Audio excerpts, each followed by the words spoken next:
Good evening and welcome back. This is one of those moments on Capitol Hill where a routine hearing suddenly turns into a constitutional gut check.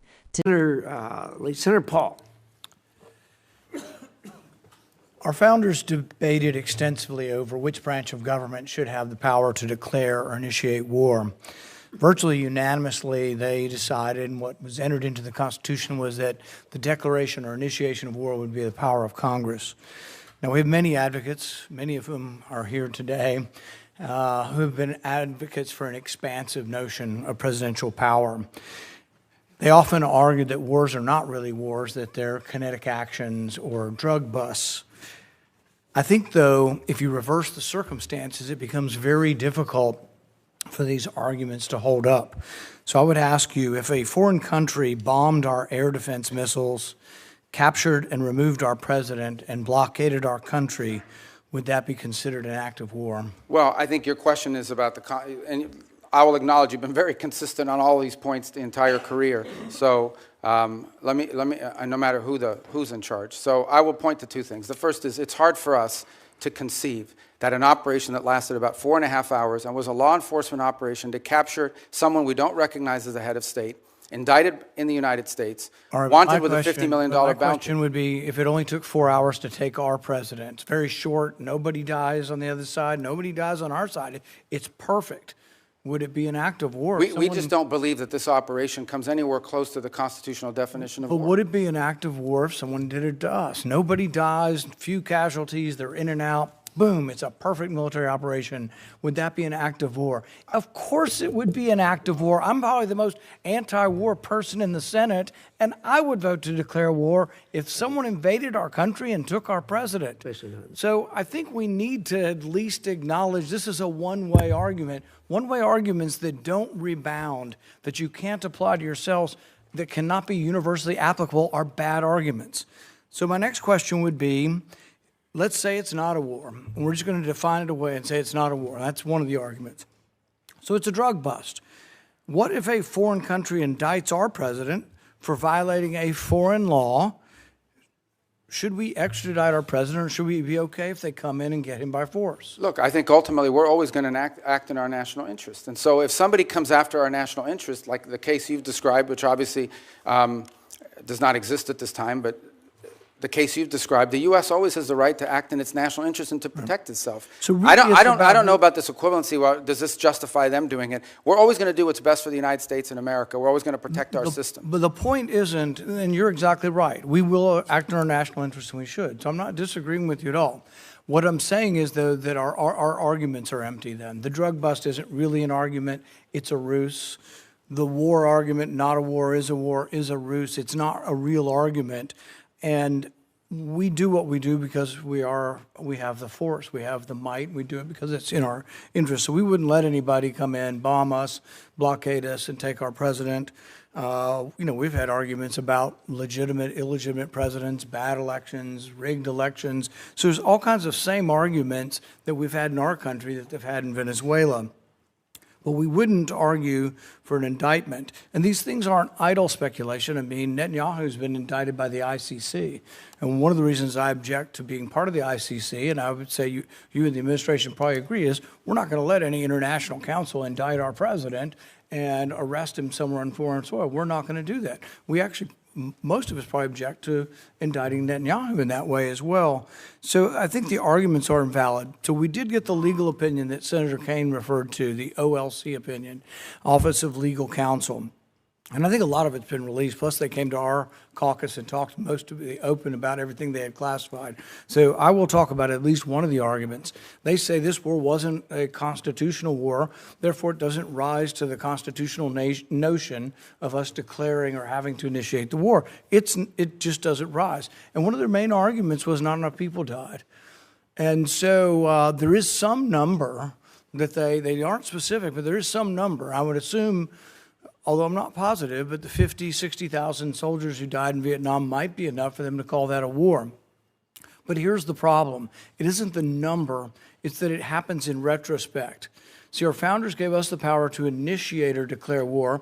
They didn't give us other powers to execute the war. Those are left to the president. But if we have to wait to see how many people are killed, we have to wait, as they describe it, as the scope, nature, and extent. If we have to wait to see the scope, nature, and extent, the war has been going on for some time. It's hard to vote to initiate a war that's been going on. And we can say this war is over, but we're still blockading it, and we may go back in. But there are no clear answers. You know, we put 2,000, we leave 2,000 troops in. Are we going to call that war and initiate it? So the definition of war is very important. And I think we have to acknowledge the problems with our argument. Calling things kinetic action is a disservice to our soldiers. Oh, you weren't really wounded in war. You don't have a Medal of Honor for war. You have a Medal of Honor for a kinetic action. So I think let's call it what it is, and let's vote on these things. But I think we're in violation of both the spirit and the law of the Constitution by bombing a capital, blockading a country, and removing elected officials. And we certainly wouldn't tolerate it, nor would I if someone did it to us. Well, we didn't remove an elected official. We removed someone who was not elected, and it was actually an indicted drug trafficker in the United States. And their system... Our laws, indicted under our laws. Look, Bolsonaro says that Da Silva is not really the president of Brazil. Our president said Biden wasn't really the president. Hillary Clinton said in 2016 Trump wasn't the president. So you have these arguments, and I agree with you. It probably was, and most likely was, most assuredly was a bad election. He wasn't really elected. But at the same time, if that's our predicate, and you don't have to come to us because it's a drug bust, we're just removing somebody, you can see where it leads to, and it leads to chaos. And that's why we have rules like the Constitution, so we don't get so far out there that presidents can do whatever they want. It is this check and balance. And I would argue for 70 years we've been going the wrong way. It isn't just this president, but it's a debate that I think is worth having. Today, Senator Rand Paul confronted Secretary of State Marco Rubio with a question that cuts straight to the core of American democracy. Who actually has the power to take this country to war? Before we go any further, make sure you subscribe to the channel so you do not miss these deep dives into the hearings that shape U.S. policy. Senator Paul opened by grounding his argument in history, reminding everyone that the founders were not vague or conflicted about this issue. They debated it intensely and landed almost unanimously on one conclusion: the power to declare or initiate war belongs to Congress, not the president. Paul pointed out that over time, that clarity has been eroded by creative language, wars rebranded as kinetic actions, limited strikes, or law enforcement operations, all to justify bypassing Congress. This is not just about labels, it is about accountability, and if you want more breakdowns like this, take a second right now to subscribe. Then came the hypothetical that shifted the room. Paul asked Rubio to flip the scenario. Imagine a foreign country bombing U.S. air defenses, capturing the American president, and blockading the nation. Would anyone seriously argue that was not an act of war? The power of the question is that it strips away politics and forces the listener to confront the standard being applied. If the same action feels like war when done to us, why is it something else when we do it to someone else? Subscribe to the channel if you want these moments unpacked in plain language. Rubio's response leaned heavily on context and scale. He acknowledged Paul's consistency over the years, then argued that the operation in question lasted only a few hours, resulted in no deaths, and targeted someone the United States does not recognize as a legitimate head of state.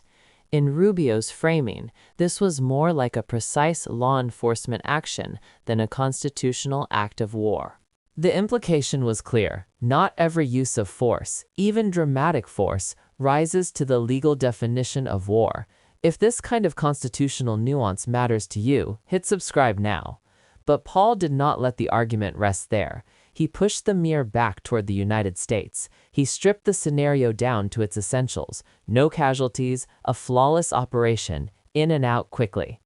If you value understanding how these decisions are made and who is supposed to make them, make sure you are subscribed. In the end, this exchange was not just a clash of opinions, it was a reminder of an unresolved struggle at the center of American government.